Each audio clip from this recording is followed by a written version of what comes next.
Okay. Can you see? Uh, is my voice audible? Aksha? हाँ. Yes, Yes, madam. ma'am. Maratha madam.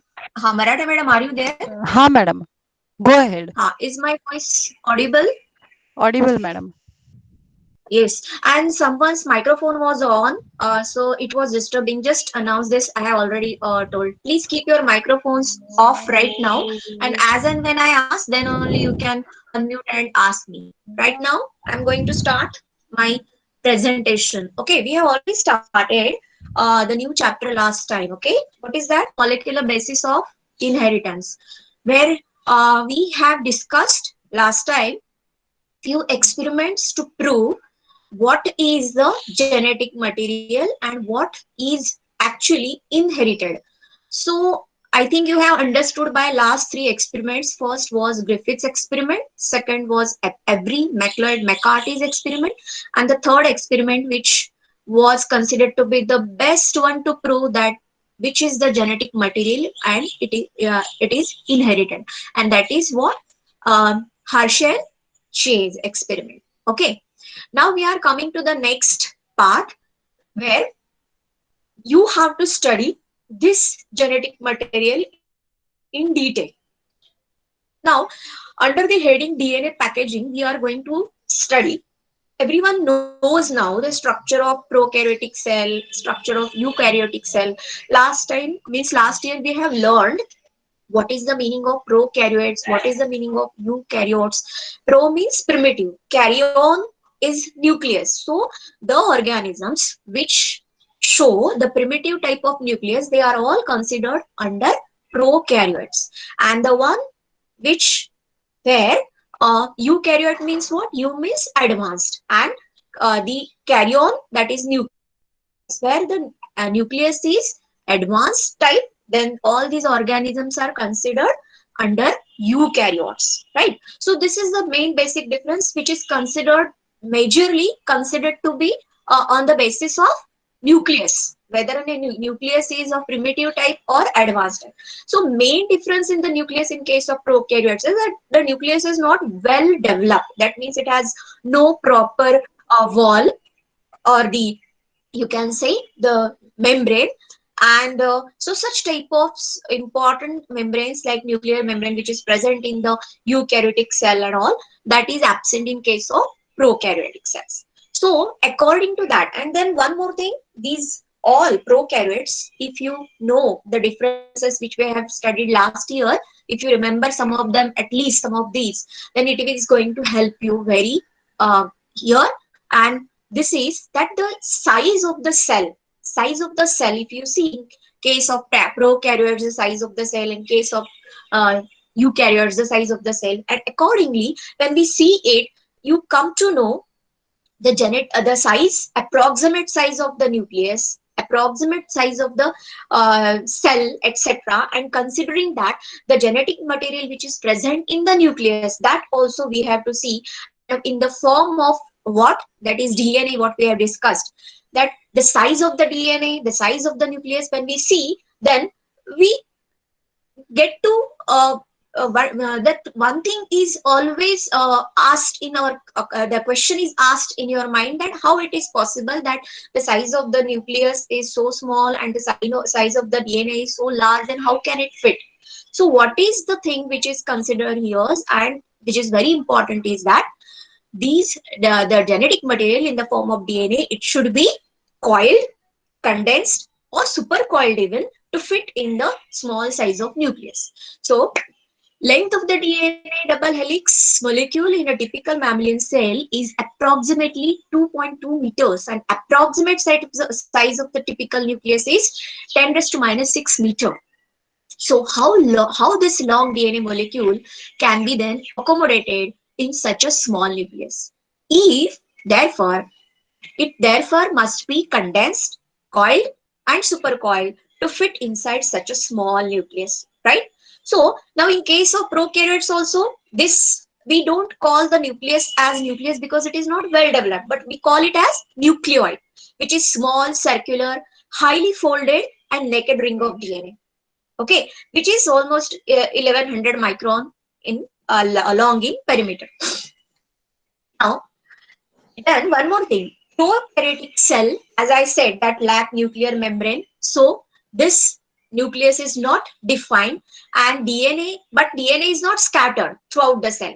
So it is in the form of nucleoid. So DNA being negatively charged is held with some proteins having positive charges in the region termed as nucleoid. So this part is called as nucleoid. The DNA in nucleoid is organized in large loops held by proteins. Now, how these large loops look, that can be seen in this diagram. When this is in the unfolded form, you can see here the circular form of DNA. This is unfolded form. Its length is almost 350 micron. When to fit in the nucleus of such a small size, then what is expected? This circular form of DNA chromosome that should be folded. Then you can see this folded form. So its size now becomes 330 micron. Then when this folded part, each folded structure, that means each loop, when again gets folded or coiled, then again its size gets reduced to 2 micron. Then only it can fit in the cell of 2 to 3 micron in its length, isn't it? In the nucleus, this can be fitted. So this is what circular form. When folded, it looks like a loop like structure, small flower like structure, and each petal, if you consider this as a petal of a flower, again gets folded into its own, and then it forms this structure. That is what this single loop again shows folded around itself, that is called a super coiled folded chromosome. So this is what, then its size becomes again less, that is 2 micron. So this is what in case of prokaryotes.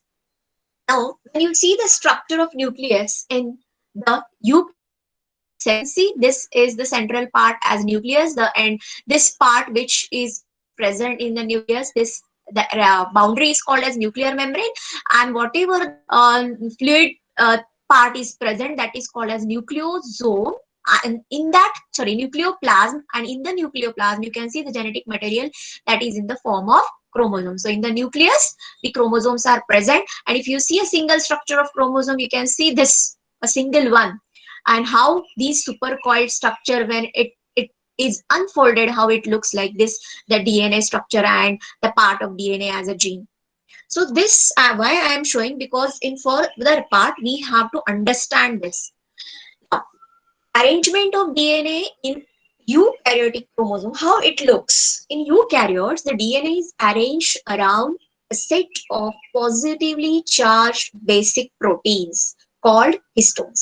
Now, one thing you have to remember, that chromosomes, which is considered to be the genetic material in the eukaryotes or whatever the cell, now you can say that the major part of the chromosomes is what? DNA and the proteins. DNA, it is negatively charged, and proteins, most of these proteins, they are basically of two types, histone type of proteins and non-histone type of proteins. In case of eukaryotes, in this structure, histone type of proteins are used, which are positively charged, and arginine, these the amino acids which are present in them, they are mostly positively charged amino acids like arginine and lysine. These are the two types of basic type of proteins which are positively charged one. So positively charged basic type of proteins are present, and histones are organized in such a form that they form an octamer. Octamer means what? 8 monomers. Monomer is single unit. Octa is 8 units. So all these histones, total 8 histones, they come together and form such a structure that it forms an octamer, and this protein is that the octamer protein, that means histone octamer, is wrapped by negatively charged DNA.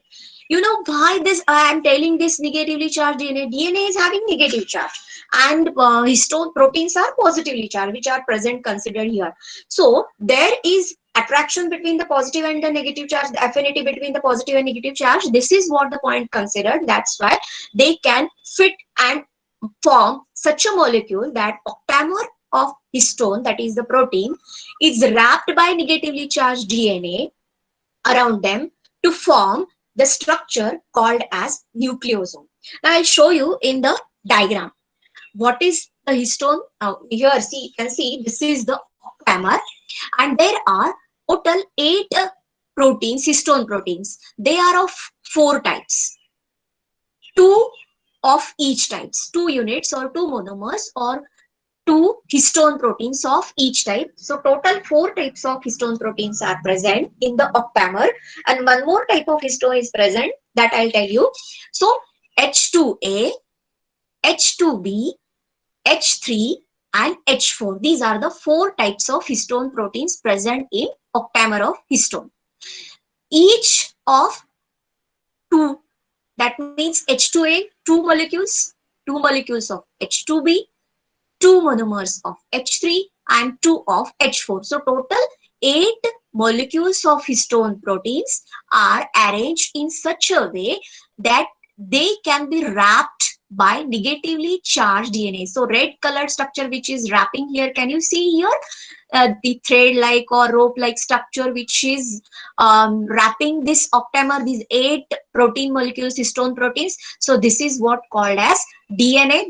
These are wrapped. This is the DNA structure.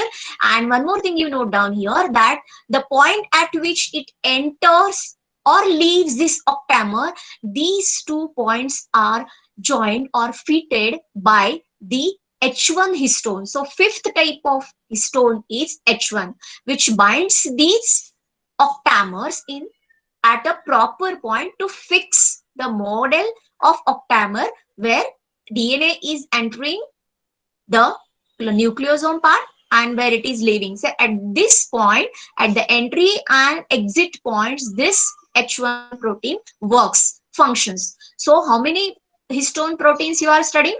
One is H2A, second is H2B, third is H3, fourth is H4. And each type shows 2 molecules. So 2 molecules of each type. So total 8 molecules of histone.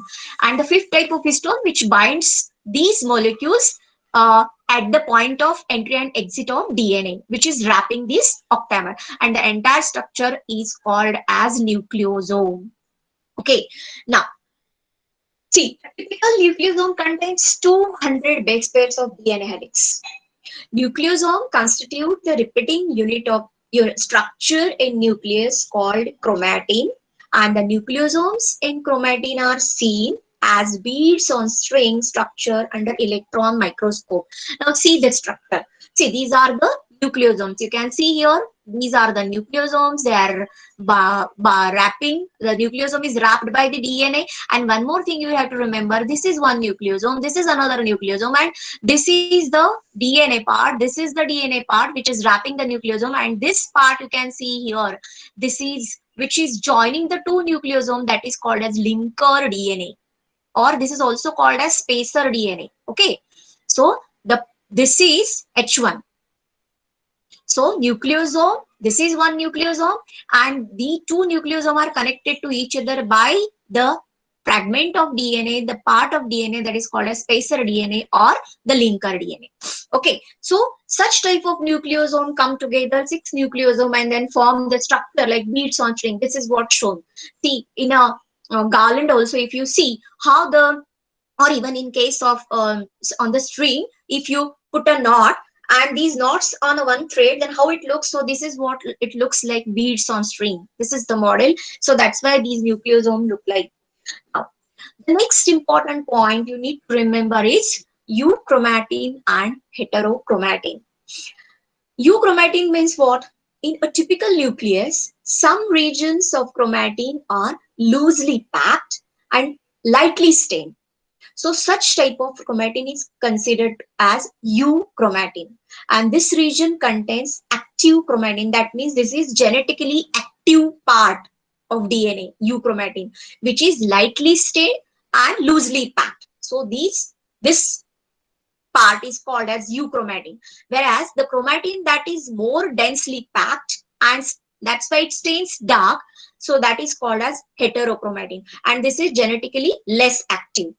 Now, sometimes this can be asked for a difference between. So you remember these 2 points, euchromatin and heterochromatin. Now, when you know you have studied that genetic material is in the form of DNA, last time we have studied it with the help of these three experiments, that the genetic material is in the form of DNA, and that DNA has to perform specific functions, and the two important functions being carrier of genetic information, and these are two, that is heterocatalytic function and autocatalytic function. Try to understand. Hetero is different, and so what is that different function DNA is performing? That is means it is involved in the synthesis of different molecules rather than itself. Like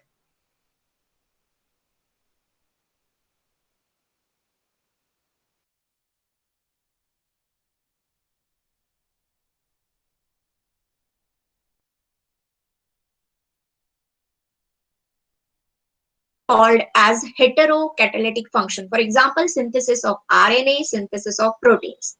So this is important function that is considered under heterocatalytic function. Then auto means self. So that means what? Which involves the self replication. So when DNA directs the synthesis of DNA itself, then such function of DNA is called autocatalytic function. For example, replication. That means its own replication. That means DNA replication. Okay. And the process by which DNA replicates itself is called replication. And through replication, it forms two copies that are identical to each other. Before going for the next replication part of DNA, I just want to tell you replica means what? Exact copy of itself, like Xerox copy or duplicate you make, right? So the same. But in case of DNA, you should use the word replica, that is the exact copy of itself. So in case of DNA, we don't use the word duplication or something else, but we can use the word as replication. But before we start the DNA replication, I want to revise the structure of DNA, because I know some of you might have forgotten, which we have studied last year, the structure of DNA. So in short, I will explain you the structure of DNA, and then I will go for the next part, that is of replication. Now DNA, that means what? Deoxyribose nucleic acid. So genetic material is either in the form of DNA or RNA, that we have learned last year. Okay. So what it contains, the main important things are two polynucleotide chains which are coiled around each other in a spiral form, and each polynucleotide chain contains a sequence of nucleotides linked together by phosphodiester bonds, and the two polynucleotide strands are held together by hydrogen bonds between them, and these two chains are running in opposite direction, so they are considered to be anti-parallel. Okay. And what are these nucleotides, and what is the basic base pairing which is considered to be very specific is the and you know how many types of nucleotides are present depending on the type of nitrogen bases present, that is two purines, two pyrimidines, A, T, G, C. So A, G and C, T. So adenine will pair only with thymine and vice versa. Cytosine will only pair with guanine and vice versa. And the hydrogen bond number between them is also very fixed. That is adenine and thymine. Only two hydrogen bonds are present. Whereas cytosine and guanine, you can see here the chemical structure of DNA. Purposely I am showing because you might have forgotten. That's why I am showing this structure. Without the structure, you will not be able to understand the replication. That's why I have shown you, I'm showing you this. See, this is the chemical structure of DNA. See, this is one polynucleotide chain. This is another polynucleotide chain. So poly means many nucleotides in a chain. So how they are joined? What is the content of one nucleotide? This is deoxyribose sugar. This is thymine as base, nitrogen base, and to fifth carbon phosphate is attached. So phosphate, sugar, and the base. So this is one nucleotide. Then this is another nucleotide. This is third nucleotide. This is another next nucleotide. So these all nucleotides are joined to each other. How? Sugar, phosphate, sugar, phosphate. So sugar is joined to the phosphate group here. So third carbon to this phosphate, and again this phosphate gets attached to the fifth carbon of the next sugar molecule. So this is what phosphodiester linkage, and this is what how this chain is formed. This is a single polynucleotide chain. The same way here it is the another polynucleotide chain. And see, if you see in this structure here, these are the weak hydrogen bonds in between adenine and thymine. And these are the strong hydrogen bonds in between guanine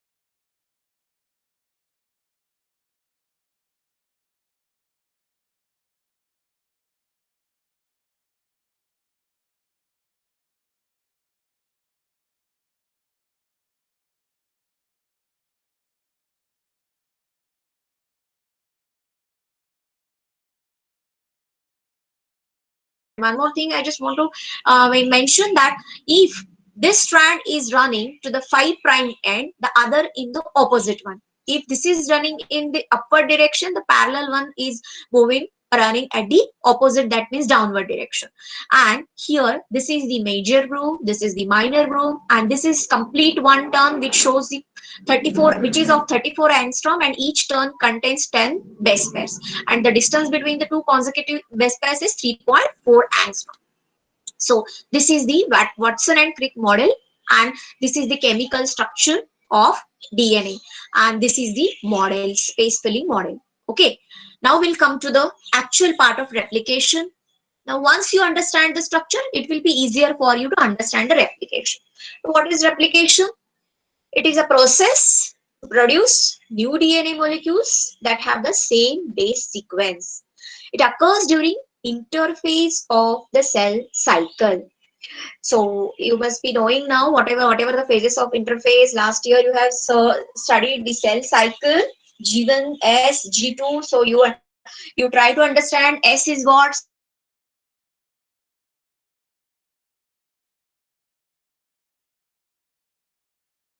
cycle, G is what, replication. So it occurs during interphase of the cell cycle. DNA replication is semi-conservative, that I will explain how it is semi-conservative at the end. The parent DNA strand separates into two.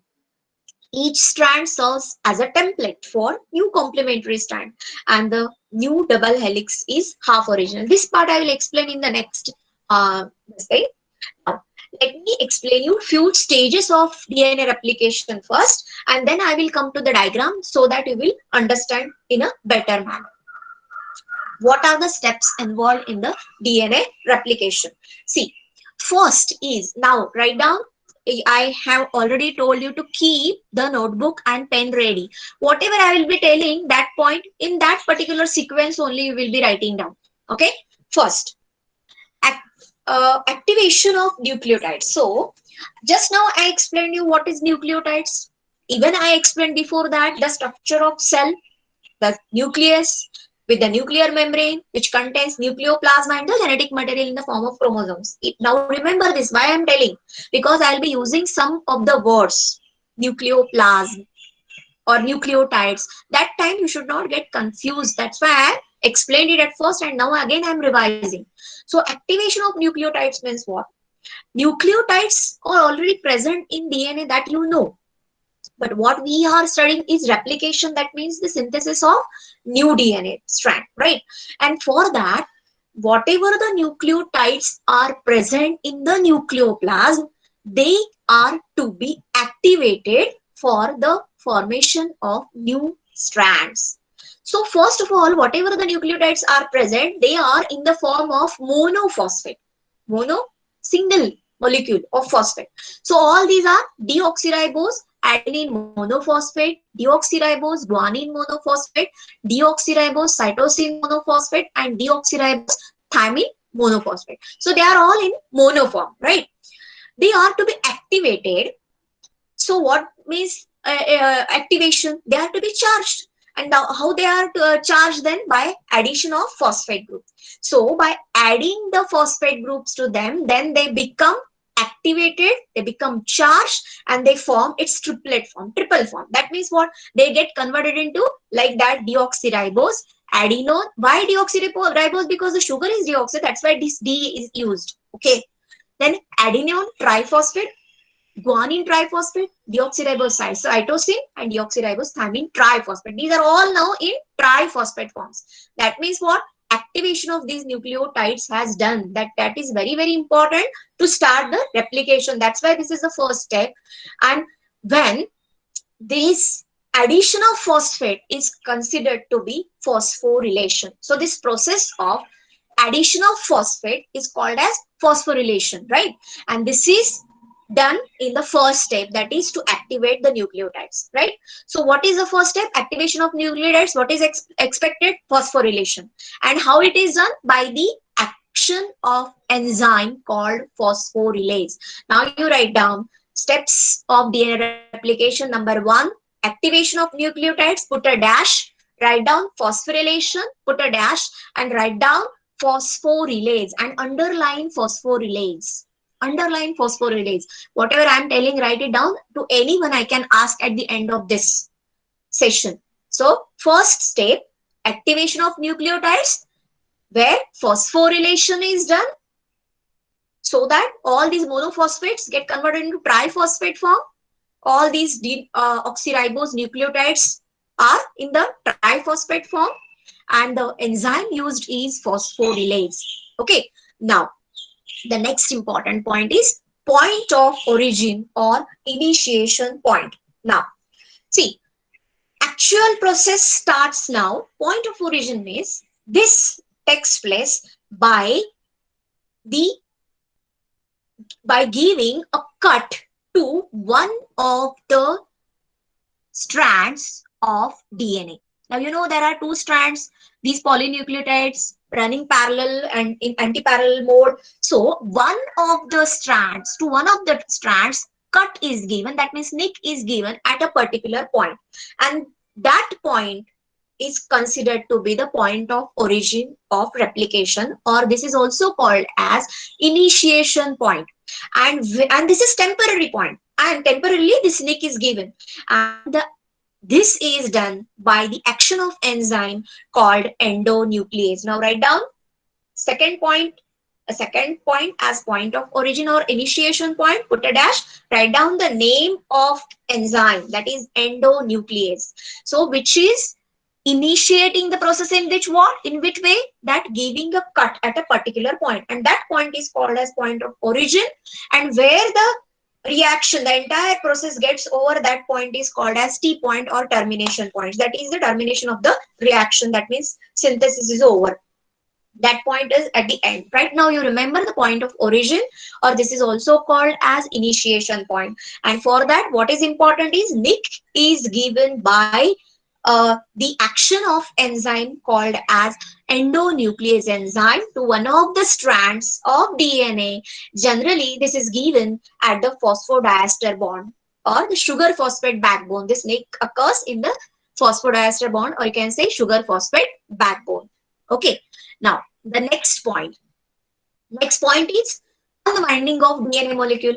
Now, once the nick is given, once the cut is given to the DNA strand, the next important point is that these two strands should be separated. Unwind. Now, you just imagine the two wires which are coiled around each other. You know, electricity wires. Nowadays, these are not very easily seen. They are closed, but when you see during Diwali, you use the bulb and the lamp and all, isn't it? So that time you must have observed these wires of two colors, how they are coiled around each other, red and yellow or red and green, like that. So how they are coiled around each other, just imagine those two wires, and when you apply a force to pull them outward, then how it happens, like an elastic, how they get unfolded, isn't it? So the same way, you just imagine this way, that unwinding of these two DNA strands takes place.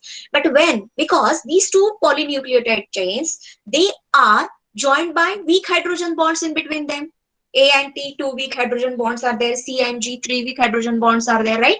Now the next activity is of enzyme DNA helicase, which helps to break these hydrogen bonds between these two polynucleotide chains, and then only the unwinding of the two strands of DNA molecule takes place. So the next step is unwinding of the DNA by the action of enzyme DNA helicase. So where it takes place in the vicinity of O, that means at which point the cut is given to the nearest nucleotide. These two nucleotides where these are joined, whichever it is AT, GC, those bonds, hydrogen bonds are broken by the action of enzyme as DNA helicase. So write down unwinding of DNA molecules, put a dash, write down DNA helicase. So this is the next enzyme, third enzyme, that is called as DNA helicase, which helps to break the hydrogen bonds between the two polynucleotide chains, and because of that these two strands get separated and unwinded from each other.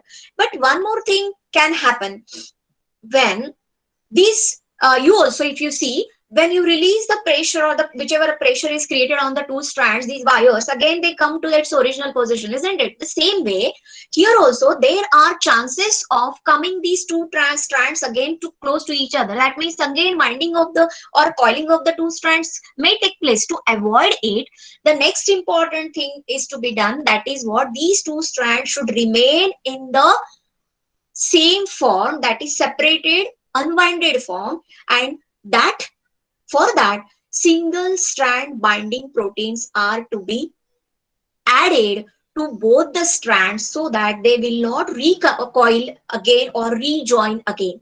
So that recoiling and rejoining of the two separated strands can be prevented by the action of single strand binding proteins. So next to that, immediately next to helicase, you write down SSBP, in bracket you write down single strand binding proteins, because their role is very important.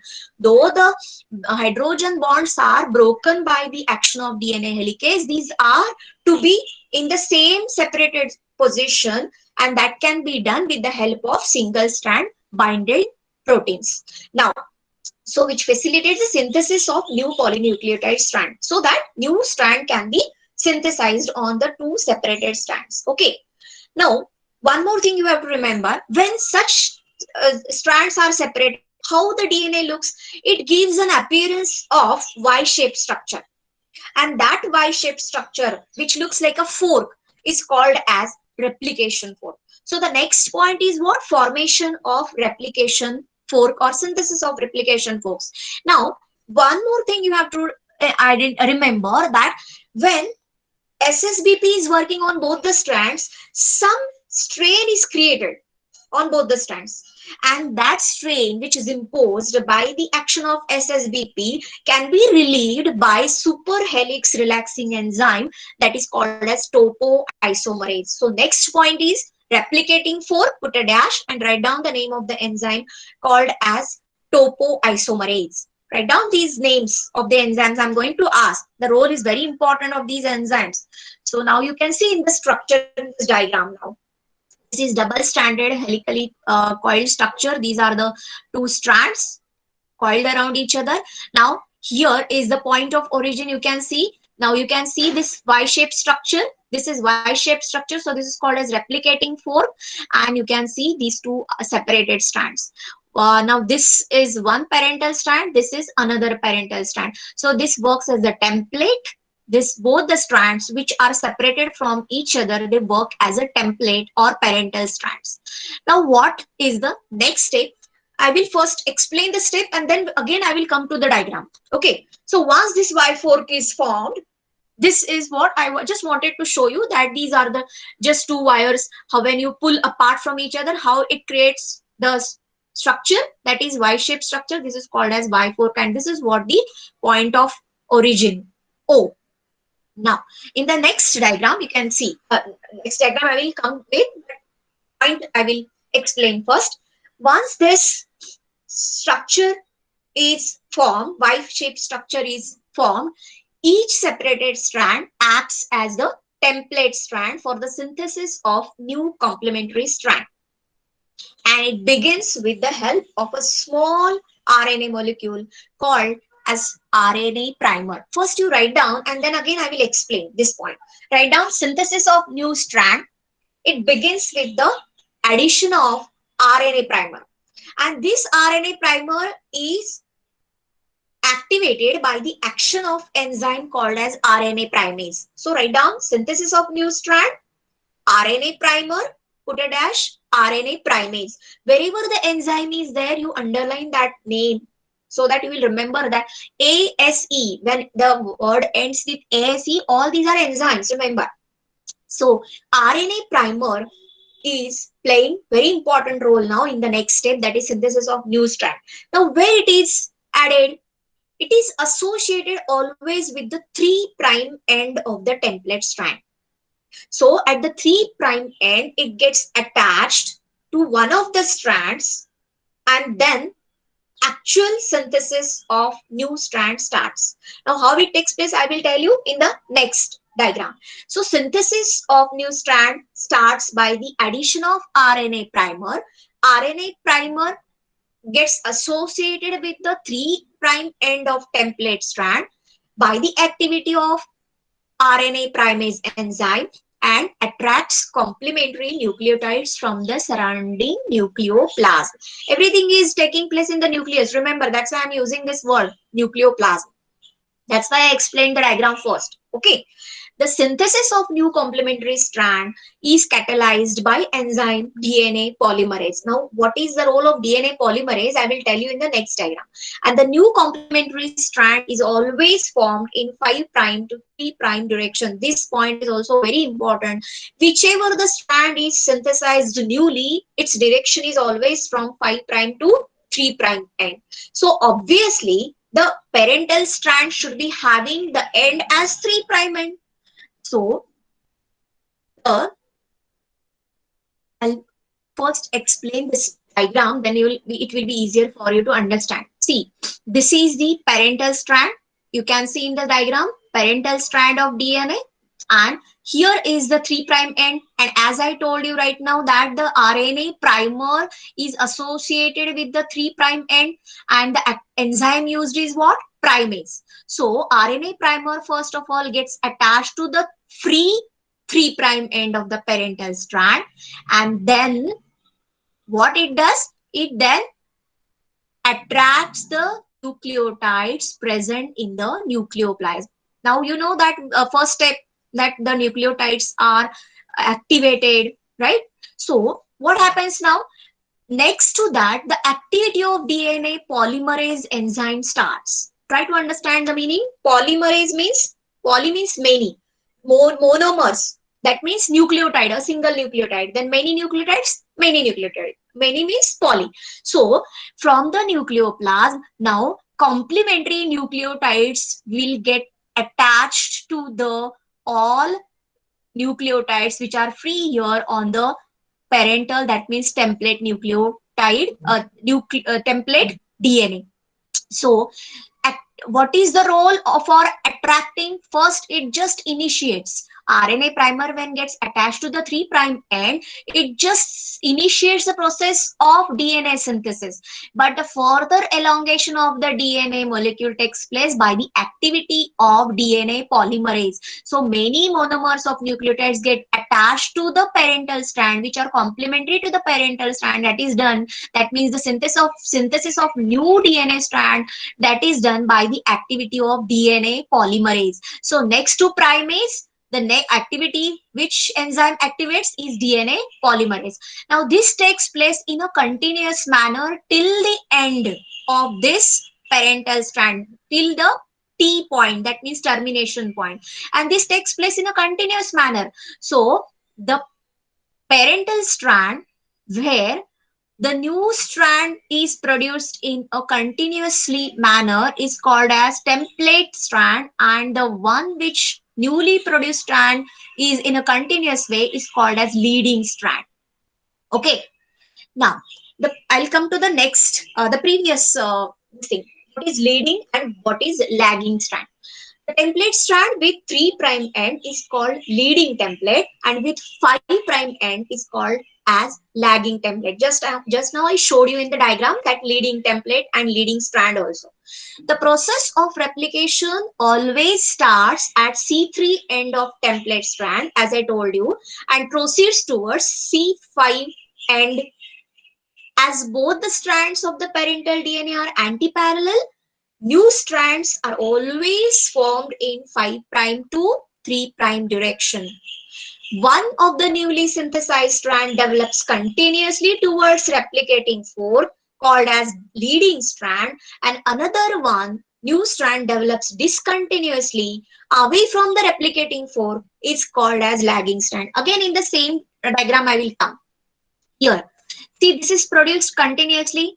The template strand is from 3 prime end and moving towards replication fork. So this is template DNA, parental DNA, and the one newly synthesized is from 5 prime. Always it is new synthesized DNA is always from 5 prime to 3 prime end. But how to remember? This is the leading strand, that when the strand is synthesized continuously towards the replicating fork, that is called as leading strand.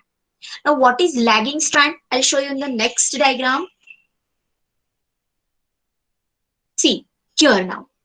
The one which is produced here, you can see, sorry, here again, you can see here RNA primer, it is added. Then initiation of the new strands takes place. Then DNA polymerase acts. Then from the nucleoplasm, complementary nucleotides get attached to the parental strand, but it forms in the form of segments. This doesn't go.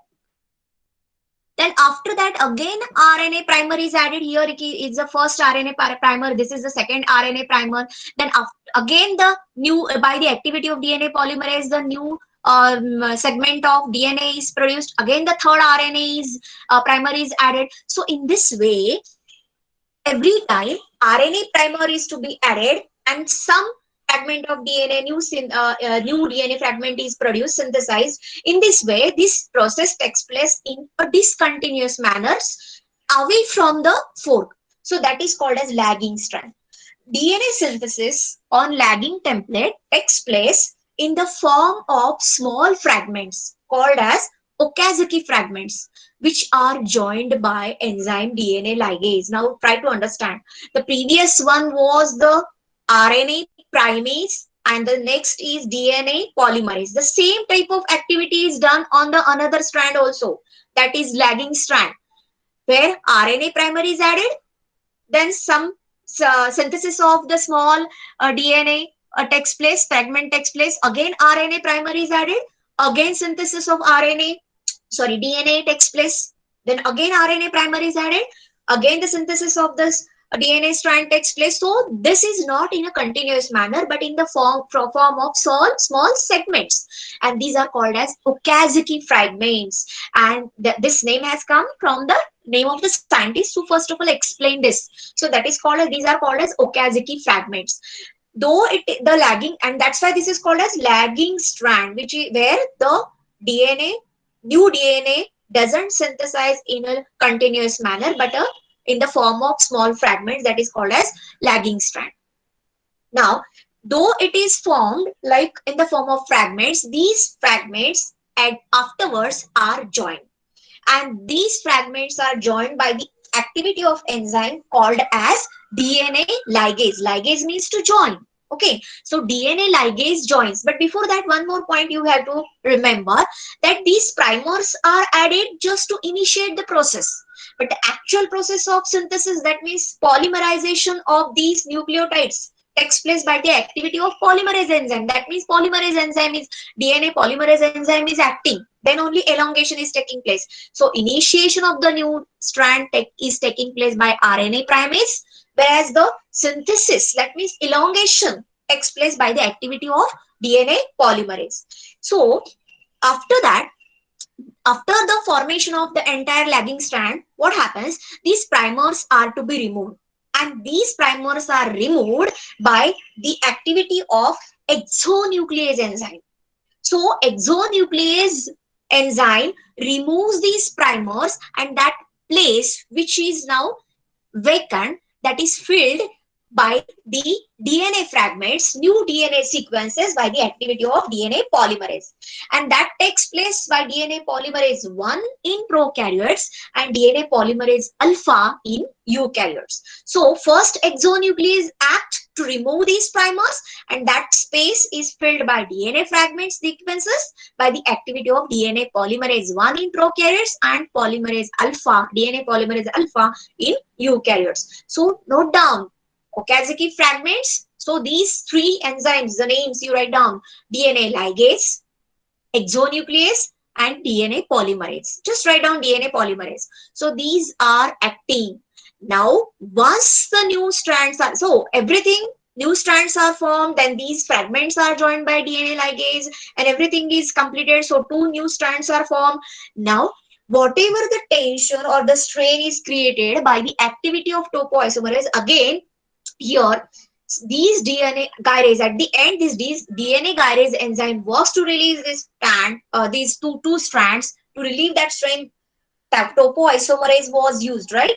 And SSBP was used. Now DNA gyrase works at the end of the synthesis of the two new strands, and then double helix is formed to form two daughter DNA molecules. The strain which was created first by topoisomerase, the same again activates over there gyrase to form again the double stranded helically coiled structure.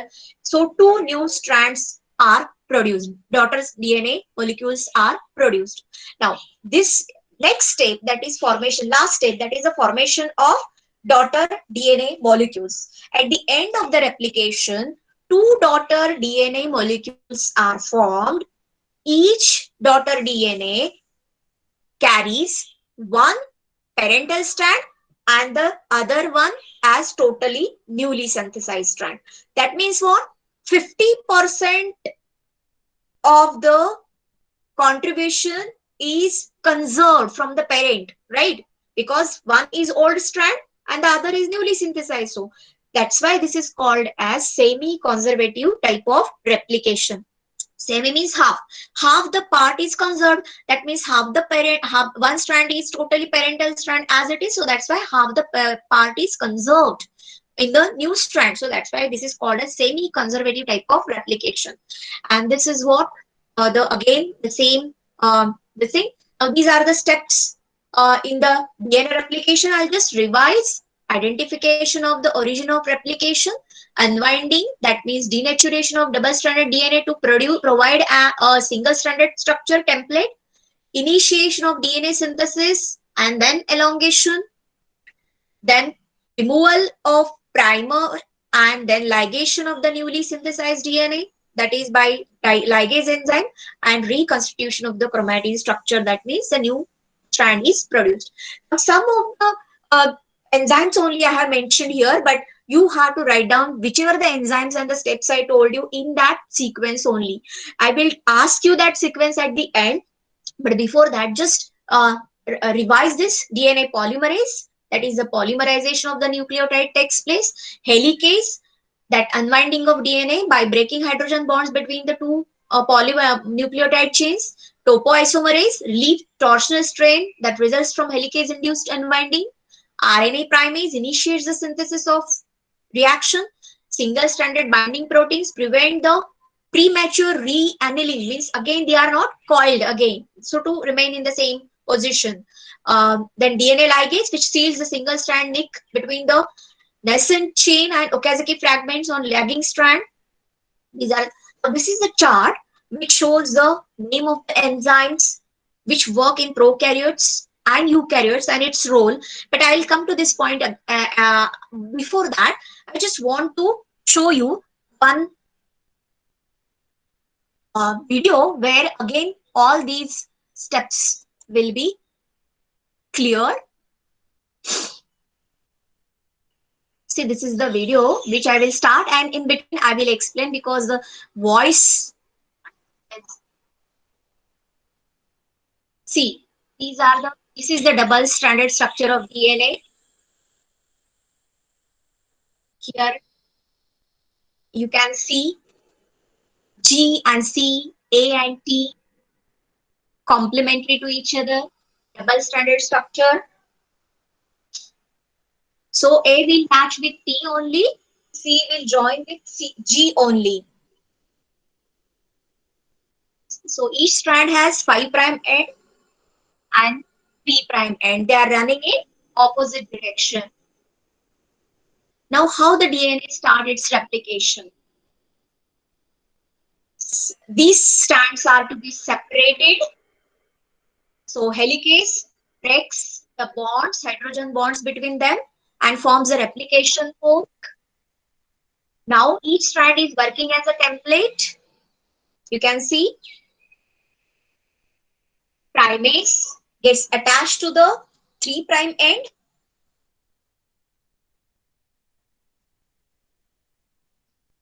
Primer, this is the starting point or initiation point of strand.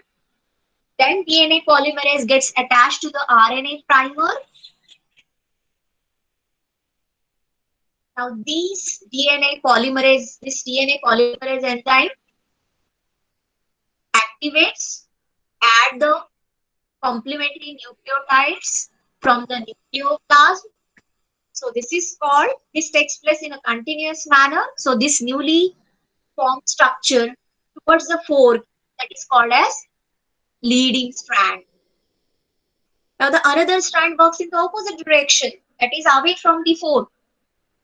So in a small series of fragments, this type of replication takes place. Again, RNA primer is added by RNA primase. Then DNA polymerase gets attached to the RNA primer, and then the newly synthesized strand, you can see it is always from 5 prime to 3 prime direction.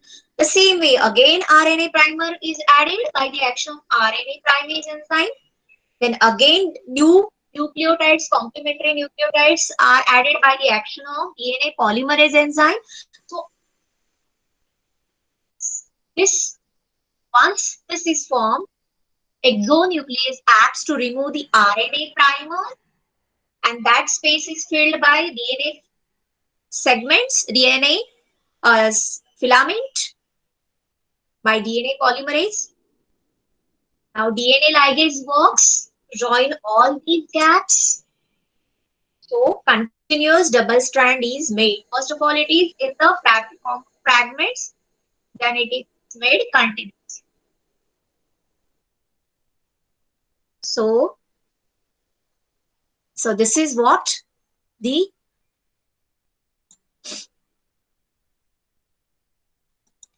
I will come to the this part where I just want to show you the semi-conservative, what is semi-conservative, and then I will stop. Oh, I see. Only this diagram I am going to explain in short. So you will come to know what is semi-conservative. Semi means, as I told you, half the parental strand is conserved. That means stored. And the one is totally newly synthesized. If see whatever is given in explanation in the textbook and whatever the diagram, little difference is there, but if you see just diagram, that I will just explain with the help of diagram, and then you can read, and if you have any doubts next time you can ask me. See, when DNA for identification we are using the E. coli bacteria, which are grown on the medium which is containing nitrogen of 15 type, heavy nitrogen, or you can say radioactive type of nitrogen. And these E. coli cells, when are grown on the normal medium which contains N14 type, then after first generation they are separated into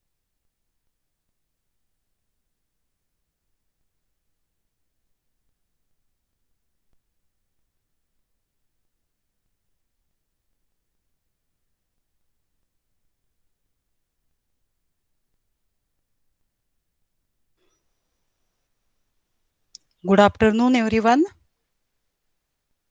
Kotwal madam, are you there?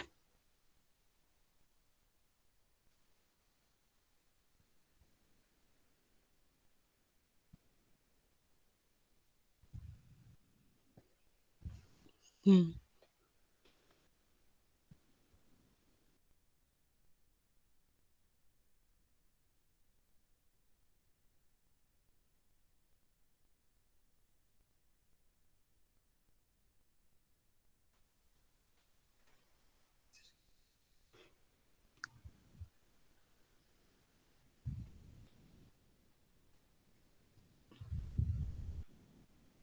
Good afternoon, everyone.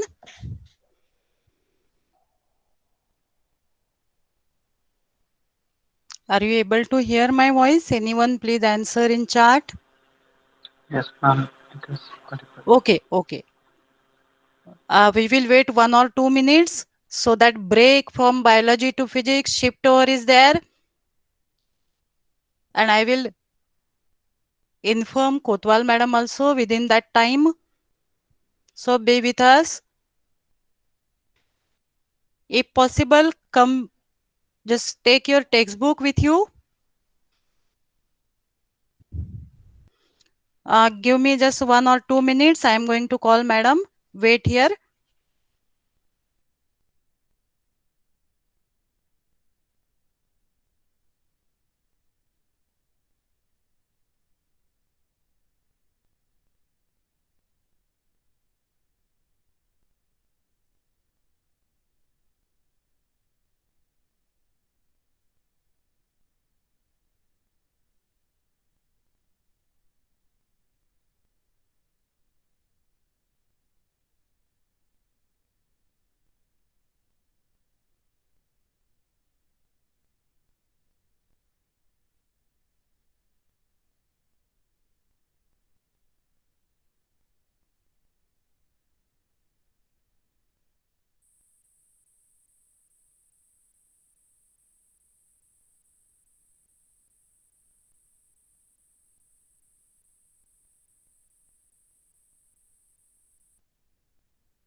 Yes, yes.